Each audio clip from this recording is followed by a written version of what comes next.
Praise the lord. ఈ దినపు దేవుని వాగ్దానము కీర్తనల గ్రంథము 91వ అధ్యాయము 15వ వచనము. అతడు నాకు మొరపెట్టగా నేను అతనికి ఉత్తరమిచ్చేదను.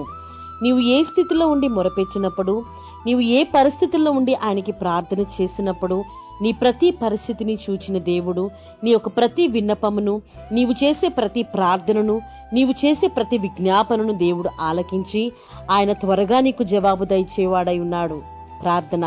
పరిశుద్ధుడా, 10,000లో అతి సుందరుడా, నిన్న నేడు నిరంతరము మారని దేవా, మేమే స్థలమందుండి మొరపెట్టినప్పటికీ మా ప్రతి ప్రార్థనను ఆలకించి ఉత్తరమిచ్చు దేవా నీకు వందనాలు.